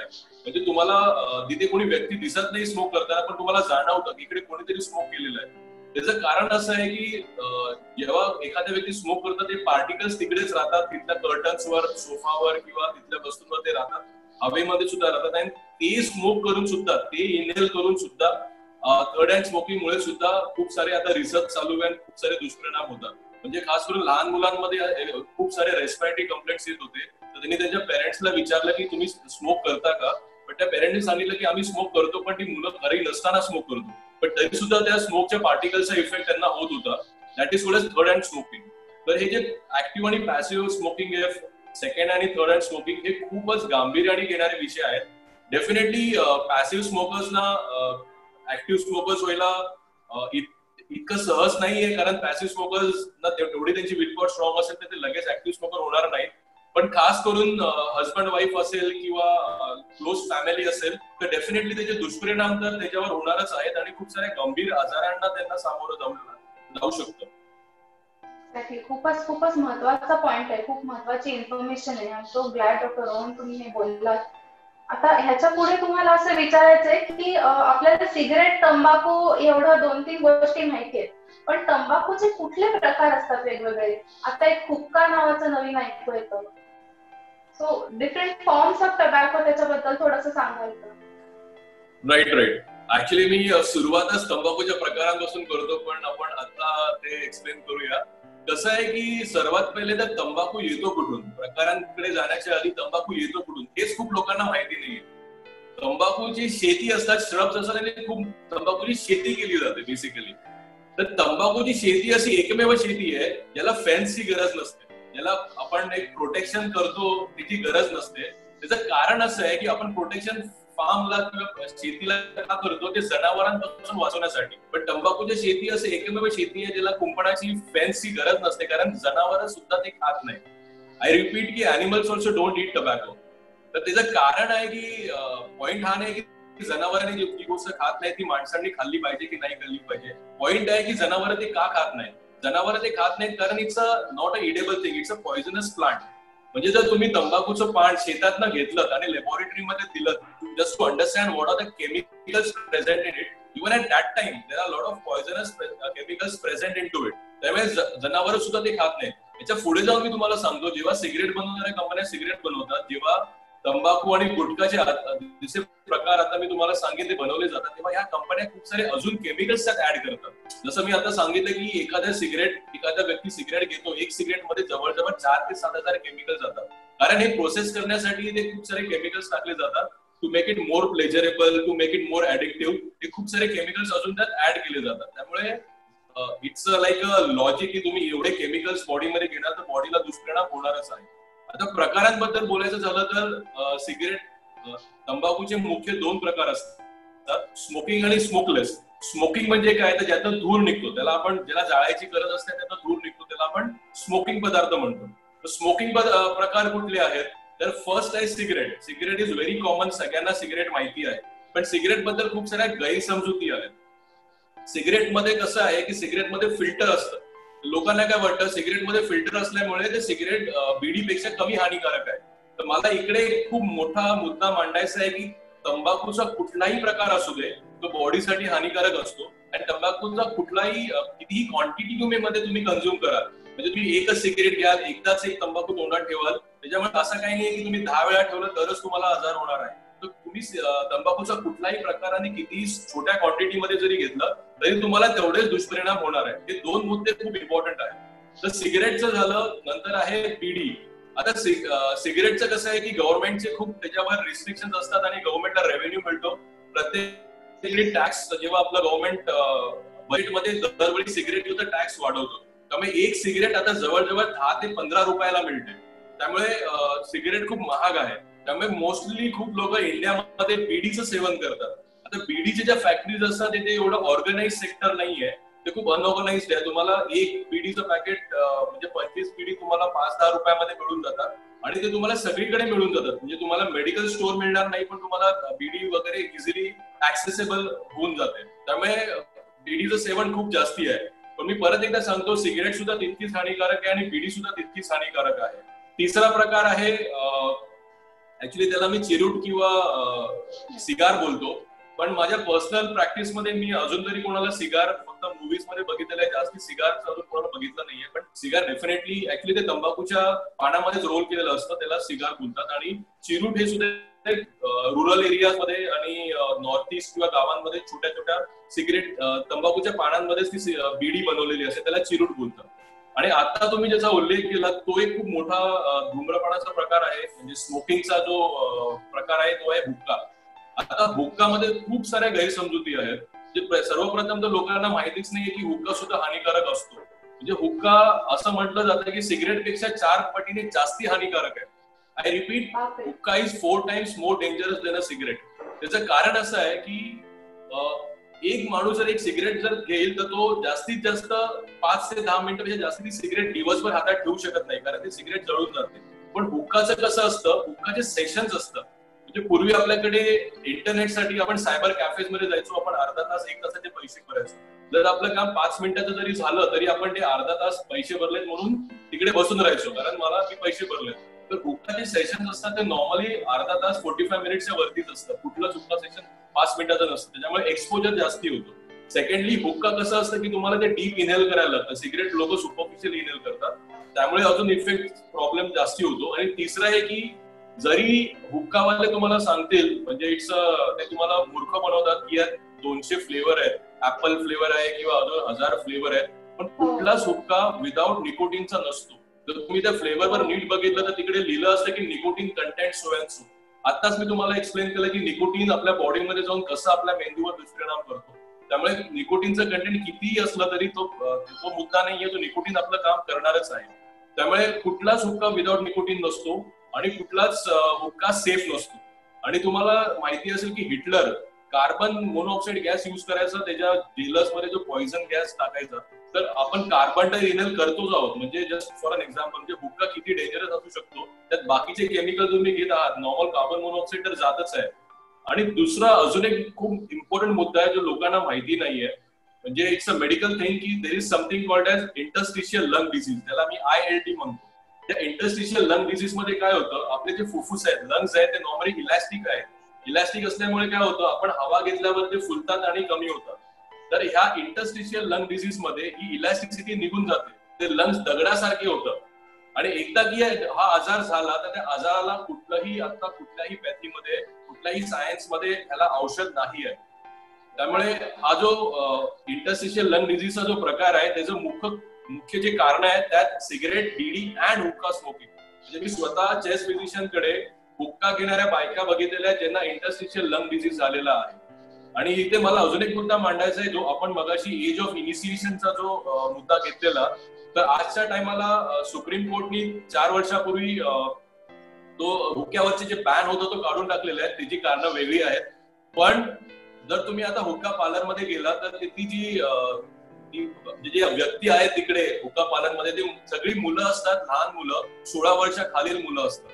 मॅक्झिमम क्राऊड त्यांचा टार्गेट ऑडियन्स आहे जो खूप यंग आहे. तर त्यामुळे काय होतं की हुक्का घ्यायला सुरुवात करतात, त्याच्यानंतर निकोटीन, बॉडी आपल्या निकोटीनचं डिमांड वाढवतं, मग ते हुक्कामध्ये ग्रॅज्युएट होऊन दुसरे सिगरेट किंवा अन्य स्ट्रॉंग निकोटीन प्रोडक्ट्स कडे वळतात.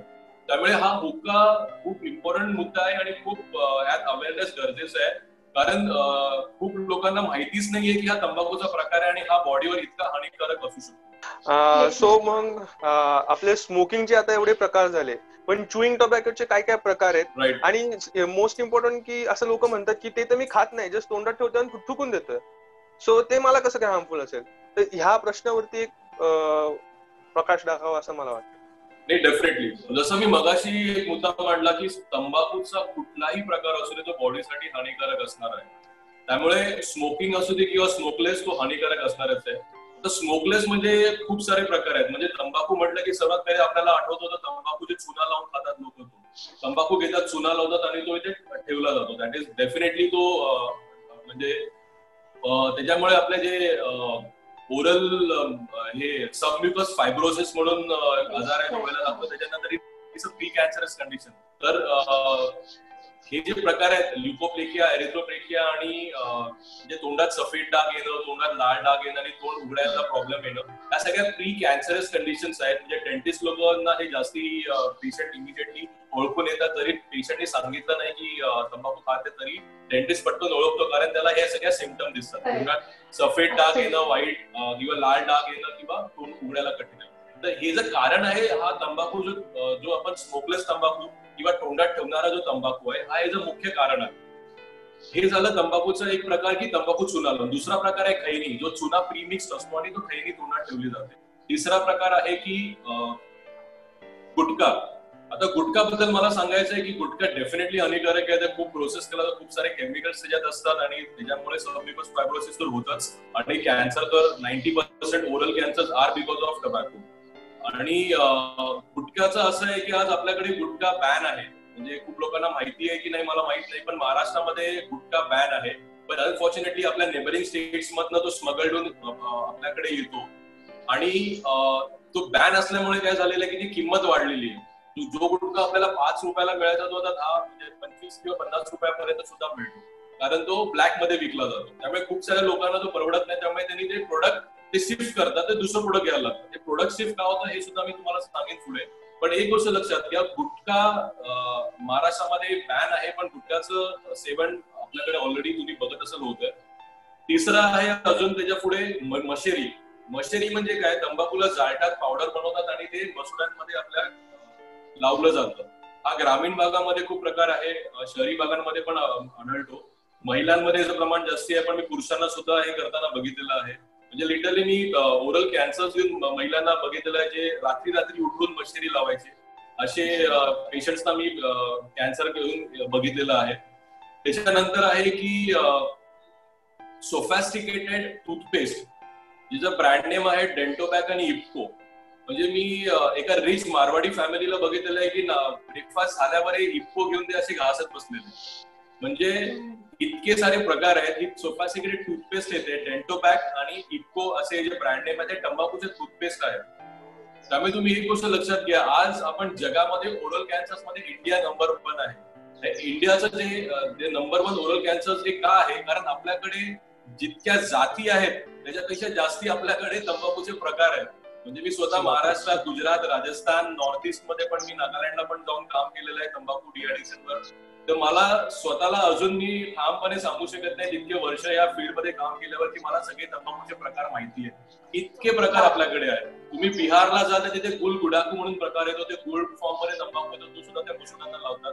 त्याच्या व्यतिरिक्त आपल्याकडे अजून एक प्रकार आहे जो तंबाखूचं फाईन पावडर बनवतात आणि नाकातनं घेतलं जाते. मराठीमध्ये त्याला तपकीर बोलतात, हिंदीमध्ये त्याला चिकणी बोलतात किंवा नस्वार म्हणून बोललं जातं. तर ही जी फाईन पावडर ही नाकातनं घेतली जाते. म्हणजे तुम्ही बघा आपल्याकडे उडणारे प्रकार आहेत, तोंडात ठेवणारे प्रकार आहेत, नाकात घ्यायचे प्रकार आहेत. त्यामुळे तंबाखूचे इतके प्रकार आहेत आणि तुम्ही एका राज्यात दुसऱ्या राज्यात गेलात त्याचं ब्रँड नेम बदलतं, पॅकेजिंग बदलतं, पण तंबाखू हा सगळीकडे आहे. बरं तुम्ही गरीब लोकांमध्ये वेगळे प्रकार असतील, श्रीमंतांमध्ये वेगळे प्रकार असतील, पण प्रकार सगळीकडे आहेत. त्यामुळे आपल्या देशामध्ये जे ओरल कॅन्सर्स आहेत त्याचं वाढण्याचं मुख्य कारण हेच आहे की बाहेरच्या देशांमध्ये तोंडात ठेवणारे तंबाखूचे प्रकार इतके जास्ती नाहीये जेवढे आपल्याकडे आहेत. डेफिनेटली त्यांच्याकडे स्मोकिंगचं प्रमाण आपल्यापेक्षा खूप जास्तीच आहे, पण इंडियामध्ये गैरसमजुती पण खूप आहेत. जसं मी सांगितलं की पोट साफ होण्यात असेल तरी लोक तंबाखू खातात, दात दुखत असेल तरी लोक तंबाखू खातात, महिलांमध्ये जर पोटदुखी होत असेल किंवा प्रेग्नन्सीच्या ज्या समस्या असतील त्याच्यामुळे जे उलटी वगैरे होतं तरी तंबाखू खायला दिला जातो. म्हणजे या गैरसमजुती इतक्या जास्ती आहेत. त्याच्यामुळे जे आजार होत आहेत तंबाखूचे ते कुठे ना कुठे वाढत चाललेले आहेत. आज तुम्हाला मी वस्तुस्थिती सांगतो की टाटा मेमोरियल हॉस्पिटल जे मुंबईतलं सर्वात मोठं कॅन्सरचं हॉस्पिटल आहे, तिथे एखाद्या व्यक्तीला जेव्हा तंबाखू डिटेक्ट होतो, त्या डिटेक्ट झाल्यापासून त्या ट्रीटमेंटला जवळजवळ 1 ते 1.5 महिना जातो. वेटिंग लिस्ट आहे तेवढी मोठी. त्यामुळे काय होतं की हे जे अख्ख्या इंडियातनं तिकडे रुग्ण येतात त्यांना तिकडे राहायची सोय नसते. ज्यांच्याकडे पैसा आहे ते राहू शकतात, पण मोस्टली लोक येतात ते रस्त्यावर राहतात, तिथे फुटपाथवरच झोपतात. म्हणजे मी अशा काही संस्थांना ओळखतो की जे रोज सकाळ जाऊन त्यांना तिकडे खायला देतात. जवळजवळ 800हून जास्ती लोकांना रोज ते तिथे खायला देतात. त्यामुळे आपल्याला जे वाटतं की शाहरुख खान सिगरेट पितो किंवा ग्लॅमर आहे या तंबाखूमध्ये, सिगरेटमध्ये, तर तसं काही नाहीये. वस्तुस्थिती खूप वेगळी आहे. वस्तुस्थिती तुम्हाला बघायची असेल तर तुम्ही कॅन्सरच्या हॉस्पिटलमध्ये व्हिजिट करा, त्या रुग्णांशी बोला की कसं त्यांना हा प्रॉब्लेम सुरू झालेला आहे. दुसरं एक आहे की ऍडव्हर्टाइज येते, मेरा नाम मुकेश है, मैं 4 साल से गुटखा खाता था. त्यामुळे असं कुठेही काही नाही की जर तुम्ही 10 वर्ष खाल्लं किंवा जास्ती वर्ष खाल्लं तरच तुम्हाला कॅन्सर होणार आहे किंवा अन्य आजार होणार आहेत. ती ऍडव्हर्टाइज मध्ये तो जो मुकेश म्हणून मुलगा होता तो टाटामध्ये ऍडमिट पेशंट होता, तो आता एक्सपायर सुद्धा झालेला आहे. अनफॉर्च्युनेटली ऑपरेट करायच्या आधीच तो एक्सपायर झाला. पण त्याचं वाक्य खूप इम्पॉर्टंट आहे की मैं 4 साल से गुटखा खाता था. त्यामुळे हे कुठेतरी लोकांनी लक्षात घेणं गरजेचं आहे की असं काही नाहीये की एकदा म्हणजे जास्ती दिवस किंवा जास्ती वर्ष खाल्लं तरच मला त्रास होऊ शकतो. तर हे प्रकार आहेत, जसं मी सांगितलं प्रकार अजून खूप आहेत, पण हे मुख्य कॉमनली आढळणारे आपल्याकडे प्रकार आहेत. फक्त तुम्ही एक गोष्ट लक्षात ठेवा, तंबाखूचा कुठलाही प्रकार असू दे तो बॉडीसाठी हानिकारक आहे आणि तंबाखू तुम्ही कुठल्याही क्वांटिटीमध्ये सेवन करत असाल तरी तो बॉडीसाठी हानिकारक आहे. ओके, आपण आता हे स्मोकिंग आणि खायचा म्हणजे तोंडात ठेवायचं असे दोन्हीचे वेगवेगळे इफेक्ट पाहिले. तर मला जस्ट असा एक क्वेश्चन पडला की दोन्हीपैकी जास्त हार्मफुल कोणता आहे, की नाही हा झाला तर ह्याच्यात लवकर होईल, हा झाला तर ह्याच्यात उशिरा होईल, असं काही आहे का दोन्हीचं सेमच टायमिंग सेमच हे आहे? जसं मी सांगितलं, तंबाखू कुठलाही प्रकार असू दे तो बॉडीसाठी हानिकारकच असतो. आता जसं मी तुम्हाला एक एक्झाम्पल दिलं की गुटखा बॅन झाल्यामुळे काय झालेलं आहे, लोकांनी प्रोडक्ट शिफ्ट केलेलं आहे. हे प्रोडक्ट शिफ्ट का होतं? कारण कसं आहे, जसं मी तुम्हाला सांगितलं की फिजिकल लेवलचं जे ऍडिक्शन आहे ते निकोटीन आपल्या मेंदूमध्ये जाऊन आपल्या मेंदूमध्ये फिजिकल लेवलवर चेंजेस करतं, जेणेकरून तो ब्रेन निकोटीनचं डिमांड करतं. आता एखाद्या व्यक्तीला जर गुटखा परवडत नाहीये तर त्याचा ब्रेन तर डिमांड करतंय, त्यामुळे तो काय करतो, गुटखाच्या ऐवजी दुसरा प्रोडक्ट घेतो आणि ते खातो आणि त्याच्यामुळे त्या ब्रेनला निकोटीन मिळतं. त्यामुळे कुठूनही ब्रेनला निकोटीन पाहिजेच आहे. खूप वेळा असं होतं की एखाद्या व्यक्तीला जर हार्टचा प्रॉब्लेम असेल, ब्लड प्रेशर असेल, तर डॉक्टर त्याला सांगतात की तुम्हाला हार्टचा प्रॉब्लेम आहे, तुम्हाला सिगरेट पिणं बंद करायला लागेल. काही लोक सिगरेट बंद करतात पण ते बाहेर येऊन सिगरेट बंद केल्यानंतर तंबाखू खायला सुरुवात करतात. असं फॅक्ट आहे, खूप सारे पेशंट स्वतः बघितलेले आहेत. त्यामुळे हे प्रोडक्ट शिफ्ट का होतं? कारण ब्रेनला आपला निकोटीन पाहिजे असतं, त्याला ह्या गोष्टीची प्रॉब्लेम म्हणजे लेणं देणं नाहीये की हा निकोटीन कुठून येतोय. त्यामुळे त्यांना जर सिगरेट मध्ये निकोटीन नसेल मिळत तर ते तंबाखू मध्ये घेणार, गुटखा मध्ये नसेल मिळत तर ते दुसऱ्या प्रोडक्ट मधनं घेणार. त्यामुळे असं काही नाहीये की हा प्रोडक्ट जास्ती हानिकारक आहे की दुसरा कमी हानिकारक आहे. प्रत्येक गोष्टीमध्ये निकोटीन आहे जे तुम्हाला ऍडिक्शन देतं. निकोटीनच्या बरोबर जे दुसरे केमिकल्स तुम्ही बॉडीमध्ये घेतात ते बॉडीमध्ये प्रॉब्लेम्स क्रिएट करतात. म्हणजे प्रॉब्लेम्स इन द सेन्स तुमच्या बॉडीमध्ये ते पॉइझन्स असल्यामुळे ते आजार निर्माण करतात. त्यामुळे कुठलाही प्रकार हानिकारकच असतो. ओके. हे तंबाखू तुम्ही जसं म्हणलात प्रोडक्ट शिफ्ट करतात, तर हे लोक जास्ती प्रोन असतात का इतर ड्रग्स कडे जाण्यासाठी, लाईक हेरोईन म्हणा, कोकेन म्हणा, म्हणजे more dangerous drugs to they start taking? नाही, मी जे म्हटलो की ते दुसरे प्रोडक्ट्स घ्यायला सुरुवात करतात त्याचं कारण आहे की त्यांना ते परवडत नाही. मोस्टली कसं होतं की जसा गुटखा महाग झालाय, 50 रुपयाचा गुटखा, तर रोज ते जर 5 गुटखा खायची सवय असेल तर ते इमिजिएटली तर तेवढे पैसे त्यांच्याकडे अवेलेबल. पण बॉडीची डिमांड इतकी स्ट्रॉंग असते, फिजिकल ऍडिक्शन ज्याला डिपेंडन्स आपण बोलतो ते इतकं स्ट्रॉंग असतं, त्याच्यामुळे काय होतं की त्यांना दुसरं प्रोडक्ट घ्यायला भाग पडतं. हे सिमिलर कन्सेप्ट आहे. हे जे कन्सेप्ट आहे की बॉडीचं जे निकोटीनचं डिमांड आहे आणि निकोटीन कुठून येत आहे, हे बॉडीला, ब्रेनला ह्याच्याशी प्रॉब्लेम नसतो. हेच कन्सेप्ट युज करून आता एनआरटी आपण डेव्हलप केलेलं आहे, जे निकोटीन रिप्लेसमेंट थेरपी. आपण पुढे ट्रीटमेंट मध्ये याच्याबद्दल बोलूया. पण निकोटीन रिप्लेसमेंट थेरपी काय आहे? You are replacing nicotine from tobacco into a good form of nicotine. कारण nicotine itself is not carcinogenic, definitely it's a precursor for cancer, पण निकोटीन इटसेल्फ कॅन्सर करणारा केमिकल नाहीये. त्यामुळे काय होतं की आम्ही जेव्हा ट्रीटमेंट देतो, जे फिजिकल डिपेंडेंट पेशंट आहेत त्यांना जेव्हा आम्हाला ट्रीटमेंट द्यायची असते तेव्हा मी त्यांना निकोटीनचे च्युइंग गम, निकोटीनचे पॅच दिले जातात. त्याच्या मागे हे लॉजिक युज केलं जातं की तुम्ही फक्त ऍटलीस्ट निकोटीन घेताय, निकोटीन ब्रेन मध्ये जातं, ब्रेनची जी निकोटीनची डिमांड आहे ती फुलफिल होऊन जाते, पण at least you are saved with other 7000 chemicals out of which 65 are carcinogenic. मग हळूहळू आम्ही त्या निकोटीनचा जो डोस आहे तो टेपर करतो. मी एक गोष्ट सांगू इच्छितो की जरी हे एनआरटी एक मीडियम असलं, एक मेडिसिन असलं, तरी ते एका तज्ञाच्या गायडन्स खाली घेणं गरजेचं आहे. कारण if you don't use it properly, it will, म्हणजे तुम्हाला त्याचा फायदा होणार नाही, कारण ते प्रॉपर डोस मध्ये घेणं गरजेचं आहे. आणि सेकंडली, जसं मी सांगितलं की जेव्हा एखाद्या व्यक्ती टबॅको ऍडिक्शन मध्ये असतो तेव्हा त्याला फक्त फिजिकल ऍडिक्शन नसतं, त्याला साईडला सायकोलॉजिकल आणि बिहेव्हिअरल ऍडिक्शन सुद्धा असतं. त्यामुळे त्याला एक काउन्सिलिंगची जोड देणं खूप गरजेचं आहे. आणि सर्वात इम्पॉर्टंट, निकोटीन जे आपण मेडिसिन रूप मध्ये सुरू करतो त्याचं टेपर करणं, म्हणजे त्याचा डोस कमी करत जाणं आणि ते अल्टिमेटली बंद करणं गरजेचं आहे. कारण निकोटीन जरी कॅर्सिनोजेनिक नसलं तरी it's a precursor for cancer, आणि त्याचे सुद्धा बॉडीमध्ये साईड इफेक्ट होतात. आणि उद्या जर तुम्हाला निकोटीनचं चिविंगम मिळालं नाही तर परत तुम्ही सिगरेट घेणार आहात. त्यामुळे फक्त निकोटीन चिविंगम हे उपाय असू शकत नाही, पण डेफिनेटली एका तज्ञाच्या मार्गदर्शनाखाली जर आपण त्याला घेतलं आणि प्रॉपर काउन्सिलिंग आणि प्रॉपर फॉलोअप करून डेफिनेटली आपण सिगरेट आणि तंबाखूच्या व्यसनांमधून बाहेर पडू शकतो. करेक्ट. आपण एनआरटी वर नक्कीच अजून बोलूया, नक्कीच ट्रीटमेंटवर वळायचं आहे आपल्याला. मी थोडंसं मागे येऊन परत एकदा तुम्हाला विचारते की तंबाखू किंवा सिगरेट घेतल्यामुळे ऍक्च्युली फिजिकल किंवा मेंटल काय इफेक्ट्स होतात? माणूस तंबाखू घेतल्यामुळे कसा वागतो किंवा त्याच्या बॉडीमध्ये काय काय, apart from the things we just discuss, oral गोष्टी आपण डिस्कस केल्या, त्याच्या व्यतिरिक्त लंग्सला होणारे हार्म, अजून बायकांमध्ये आता प्रमाण वाढलंय, त्यांच्या फर्टिलिटीवर काही परिणाम होतो का? डेफिनेटली. जर तुम्ही टबॅको स्मोकिंग आणि याचे जर दुष्परिणाम बघितलं तर we can divide it into short term problems आणि long term problems. Short term मध्ये जे होणारे प्रॉब्लेम्स आहेत ते तुम्हाला म्हणजे फिजिकली खोकला येणं आणि बाकी सगळ्या गोष्टी ज्या आहेत ते तुमच्या इमिजिएट इफेक्ट जे आहेत, अक्यूट सिम्पटम्स आहेत ते तुम्हाला दिसायला लागतात. जसं करून श्वास म्हणजे स्मेल जाणं, टेस्ट जाणं आणि खोकला होणं, या सगळ्या गोष्टी एकदम शॉर्ट टर्म इफेक्ट्स आहेत.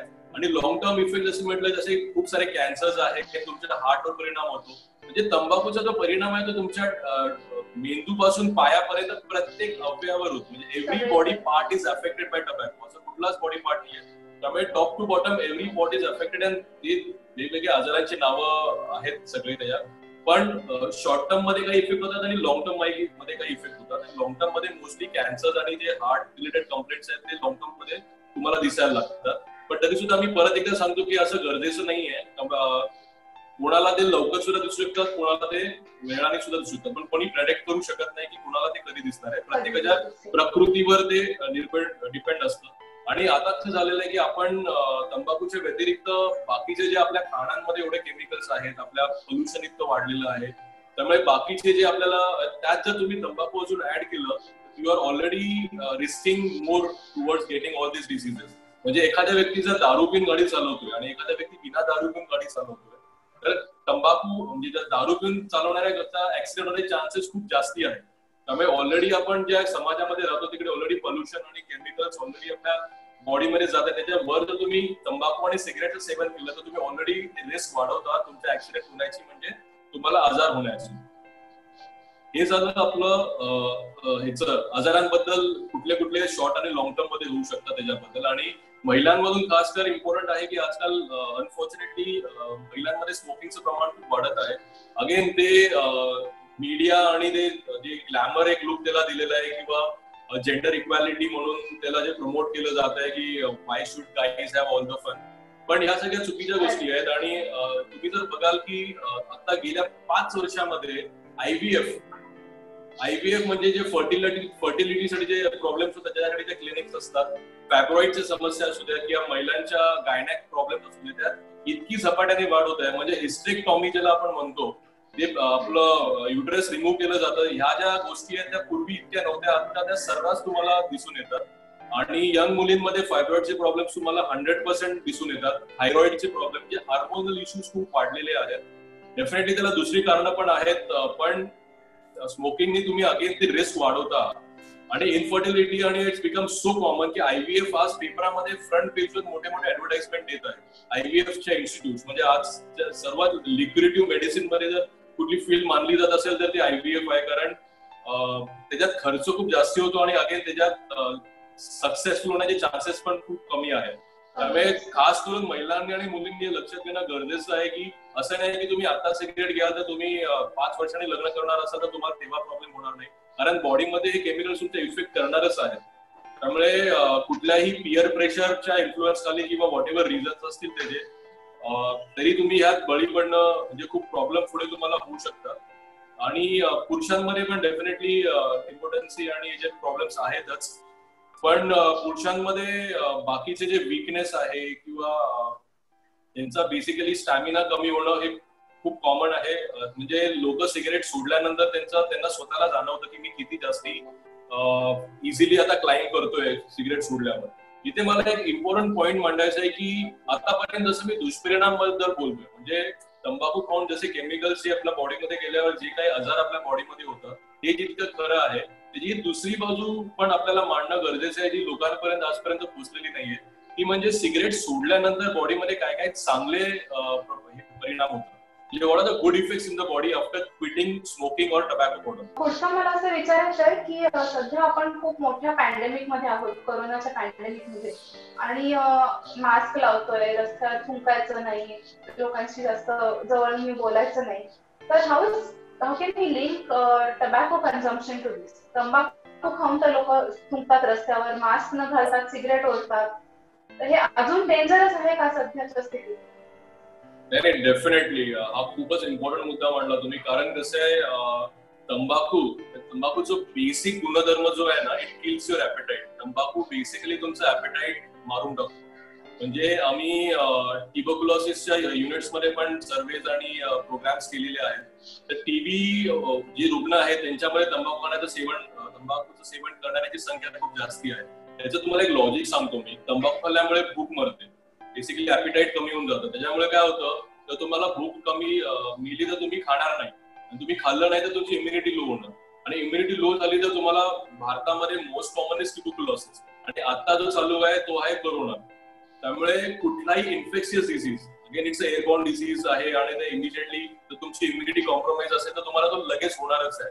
म्हणजे आता जे तुम्हाला डॉक्टर्स आणि सगळी लोक जे सांगताय की काही करून तुमची इम्युनिटी स्ट्रॉंग ठेवा, पण जर तुम्ही तंबाखूचं सेवन करत असाल तर तुमची इम्युनिटी डेफिनेटली कॉम्प्रोमाइज होणार आहे. त्यामुळे तंबाखूचा कुठलाही प्रकार तुम्ही करलात तरी सुद्धा तुमची इम्युनिटी कॉम्प्रोमाइज होणारच आहे.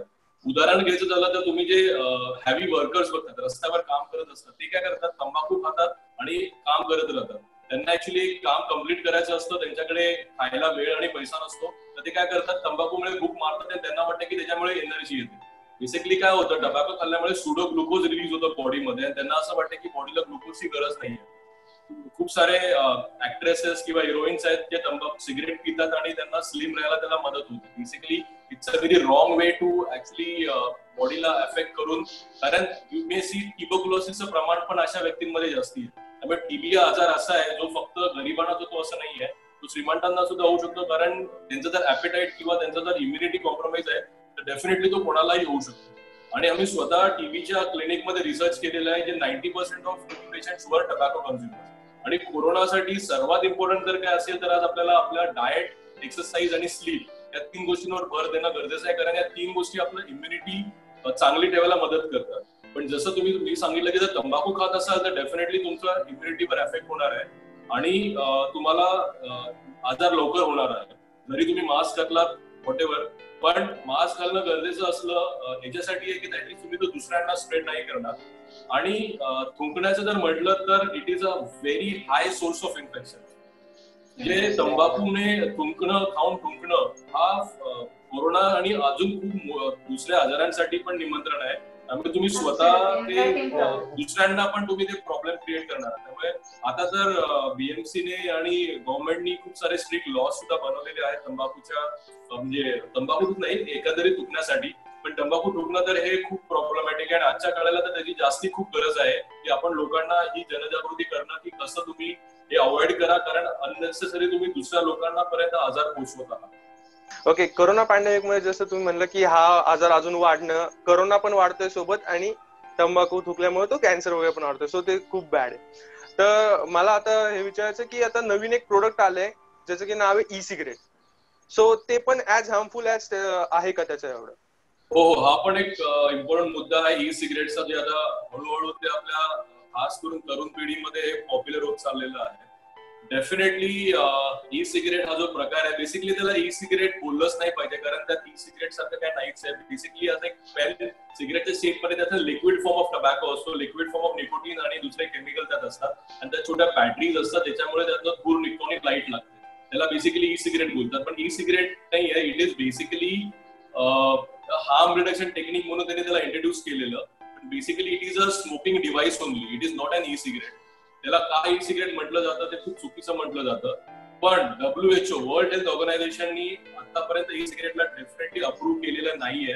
त्याचं कारण हे आहे की जरी ते लिक्विड फॉर्म ऑफ निकोटीन आणि लिक्विड फॉर्म ऑफ दुसरे केमिकल असले तरी सुद्धा खूप सारे पॉयझन केमिकल तुमच्या बॉडीमध्ये जातात आणि खूप सारे त्याचे इफेक्ट्स होतात. त्यामुळे ई सिगरेट अजून खूप काही प्रकार त्याचे आहेत, जसं जूल आहे आणि वेप आहे. तर हे जितके सुद्धा प्रकार आहेत हे डेफिनेटली बॉडीसाठी हानिकारक आहे. जसं मी सुरुवातीला सांगितलं की निकोटीन हे इतकं प्रॉब्लेमॅटिक केमिकल आहे की ते कुठल्याही क्वांटिटीमध्ये तुम्ही घेतलं आणि कुठल्याही फॉर्म मध्ये तुम्ही घेतलं तरी ते आपल्या बॉडीमध्ये प्रॉब्लेम क्रिएट करणार आहे. त्यामुळे ई सिगरेट्स खूप लोकांना माहिती पण असेल, ई सिगरेट पण एक अवेलेबल आहे आपल्याकडे, ऑनलाईन मिळतं ते. आणि खास करून लहान मुलांना याची काळजी घेणं गरजेचं आहे, कारण ही हुक्काच आपल्याकडे अवेलेबल आहे. म्हणजे मी स्वतः शाळा कॉलेजेसमध्ये सेशन घेत असतो तर एका 8वीच्या मुलाच्या बॅगेत ई सिगरेट सापडलेली, ई हुक्का सापडलेला.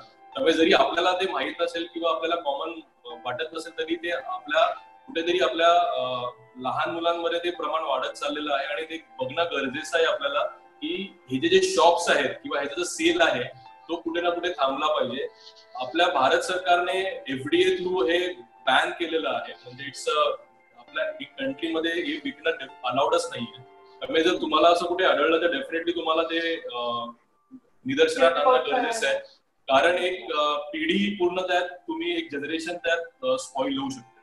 आणि इट्स अ स्टेपिंग स्टोन, जसं मी मगाशी म्हटलं हुक्का नंतर सिगरेट, तसं ई सिगरेट नंतर ऍक्च्युअल सिगरेट. तर हे सगळं स्टेपिंग स्टोन्स आहेत ऍक्च्युअल स्मोकिंग कडे वळण्यासाठी. येस डॉक्टर रोहन, खूप महत्वाची माहिती आणि आपण अनेक गोष्टी बघितल्या, वेगवेगळ्या तंबाखूचे प्रकार बघितले, त्याचे इफेक्ट्स बघितले, सध्याचे ट्रेंड्स बघितले. आपण लवकरच त्याच्या ट्रीटमेंट कडे आणि यातनं बाहेर कसं पडायचं त्याच्याकडे वळूया.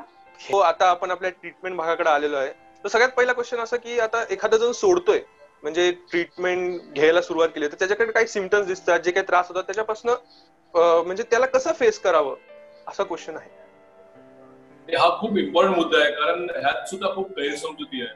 म्हणजे लोकांना तंबाखू सोडता येतं हेच आधी माहिती नाहीये, म्हणजे सोडणं गरजेचं आहे हे माहिती नाहीये आणि सोडता येतं हे सुद्धा माहिती नाहीये. आणि सोडण्यासाठी मदत अवेलेबल आहे.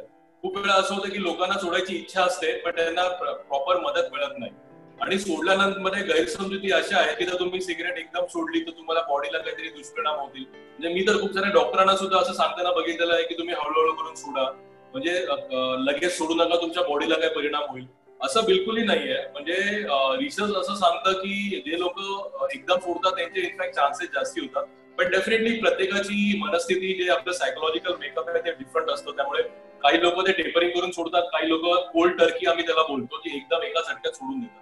पण मला एक महत्वाचा मुद्दा इथे मांडायचा आहे, तो असा आहे की सिगरेट सोडल्यानंतर कोणालाही काही जीव घेणं कुठलाही आजार होत नाही. मी 5,000हून जास्ती पेशंटला स्वतः काउन्सिलिंग केलेलं आहे. रिसर्च सुद्धा हेच सांगतं. आजपर्यंत कुठलाही व्यक्ती तंबाखू किंवा सिगरेट सोडल्यामुळे कुठलाही जीव घेणं आजार त्याला झालेला नाहीये. त्यामुळे हे सर्वात लक्षात घेणं गरजेचं आहे सोडण्यासाठी. सोडल्यानंतर काही प्रॉब्लेम्स होऊ शकतात, येस डेफिनेटली होऊ शकतात, पण ते कधीही जीव घेणे नसतात. सेकंड पॉइंट, ते जे काही प्रॉब्लेम्स जे काही होतात तंबाखू सोडताना, ज्याला आम्ही विड्रॉवल सिम्पटम म्हणतो, ते विड्रॉवल सिम्पटम्स म्हणजे काय असतात, जेव्हा निकोटीन, आपलं मेंदू निकोटीनचं डिमांड करतं आणि त्या मेंदूमध्ये निकोटीन पोहोचत नाही, तेव्हा बॉडीमध्ये काही अनइझीनेस होतं आणि काही विड्रॉवल सिम्पटम्स येतात, त्याला आम्ही विड्रॉवल सिम्पटम्स म्हणतो. ते विड्रॉवल सिम्पटम्स काय असतात, तर मोस्टली हे विड्रॉवल सिम्पटम्स असतात ते सायकोलॉजिकल सिम्पटम्स असतात. म्हणजे फिजिकली तुम्हाला काही सिम्पटम्स असे काही जास्ती जाणवत नाही. फिजिकली जास्तीत जास्त काय होऊ शकतो, तुम्हाला थोडं वीकनेस वगैरे जाणवू शकतो, पण मोस्टली जे असतात ते सायकोलॉजिकल असतात. म्हणजे काय, तुम्हाला चिडचिडेपण येणं, इरिटेबिलिटी आणि स्ट्रॉंग क्रेविंग, म्हणजे तुम्हाला खूप इच्छा होणं, राग येणं, ह्या सगळ्या गोष्टी होतात. ते जास्ती सायकोलॉजिकल विड्रॉवल आम्ही त्याला बोलतो. त्यामुळे फिजिकल विड्रॉवल असे खास करून काही नसतात.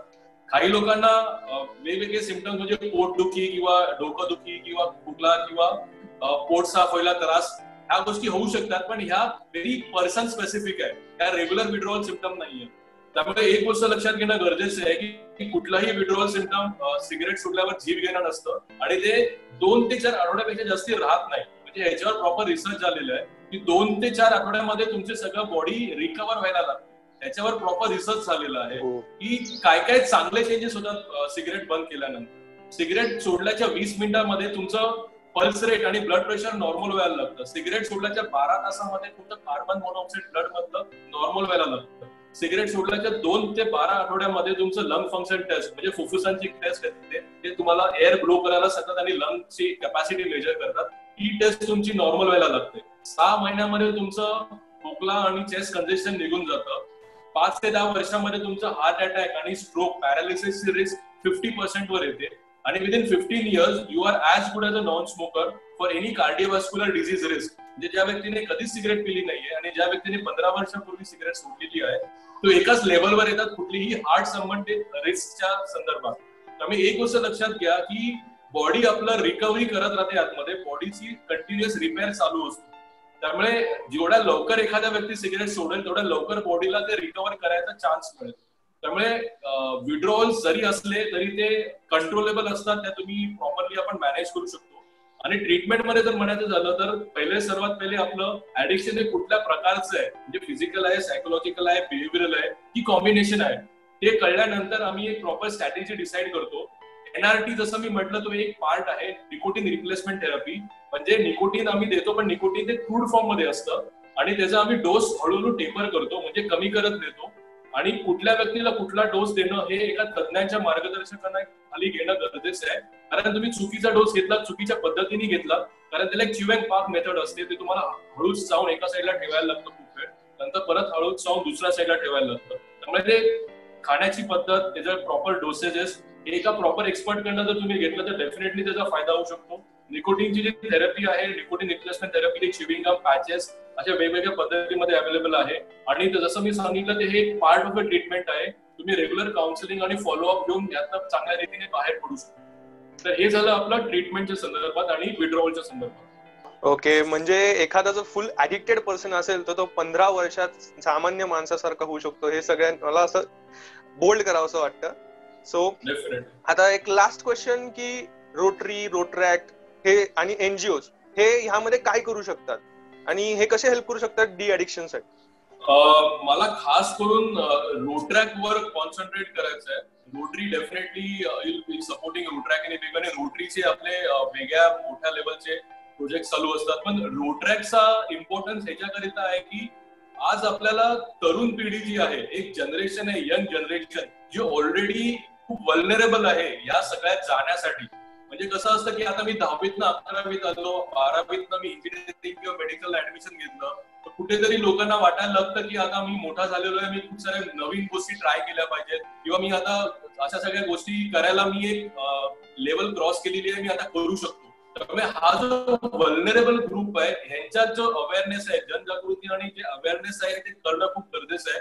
जसं आता ज्या गैरसमजुती मी आता तुम्हाला ह्या लेक्चरमध्ये सांगितल्या, त्या खूप साऱ्या गैरसमजुती आपल्या तरुण पिढीमध्ये असतात, त्यामुळे त्यांच्यापर्यंत पोहोचणं गरजेचं आहे. त्यामुळे रोटरॅक्टनी स्पेसिफिकली असं जर कॅम्पेन चालवलं, कारण हे जे लेक्चर आहे ते लोक एकदा कुठेतरी येऊन ते कुठेतरी थांबायला नको, पण आपल्याला एक असं एक कॅम्पेन जर करता आलं, ज्या कॅम्पेन मध्ये आपल्याला स्टुडंट्स, प्रोफेसर्स आणि जो कॉलेजचा स्कूल जो स्टाफ आहे त्याला जर इन्व्हॉल्व करता आलं तर कुठेतरी आपण इम्पॅक्ट जास्ती पोहोचवू शकतो. कॅम्पेन याचा अर्थ असं काही मोठं करायची गरज नाहीये, पण रेग्युलरली मंथली बेसिसवर आपण एक ऍक्टिव्हिटी करत राहिलो प्रत्येक कॉलेजमध्ये किंवा जी टबॅको किंवा ऍडिशनच्या संदर्भात असेल तर कुठेतरी ते त्यांच्या रिएन्फोर्समेंट होत राहील. कसं आहे की कुठलाही बिहेव्हिअर चेंज किंवा कुठलाही लॉंग इम्पॅक्ट जर आपल्याला पाहिजे असेल तर कंटिन्युअसली त्याचं रिएन्फोर्समेंट होणं गरजेचं आहे.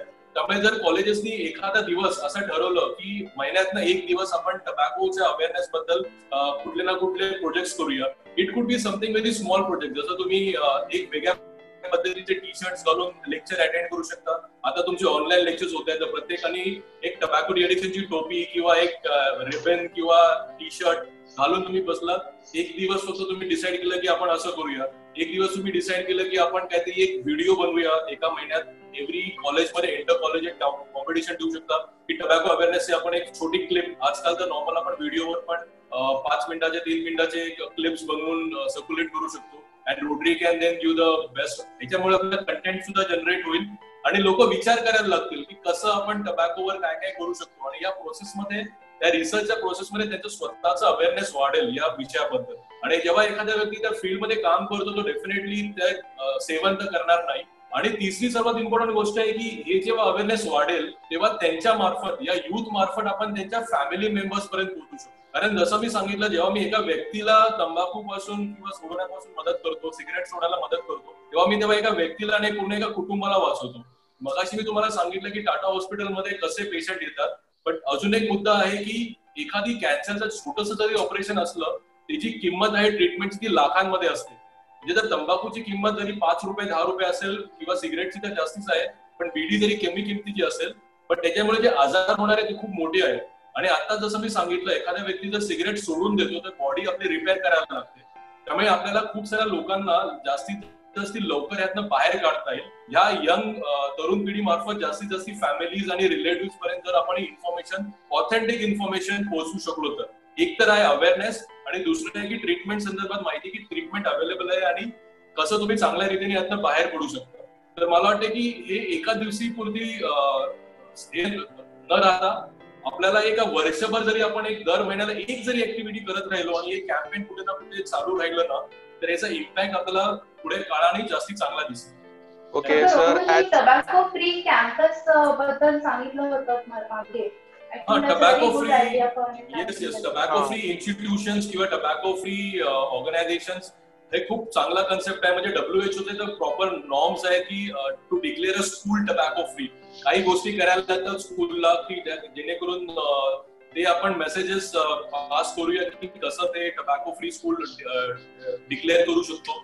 डेफिनेटली इन्स्टिट्यूशन मध्ये पण टबॅको फ्री इन्स्टिट्यूशन तुम्ही डिक्लेअर करू शकता.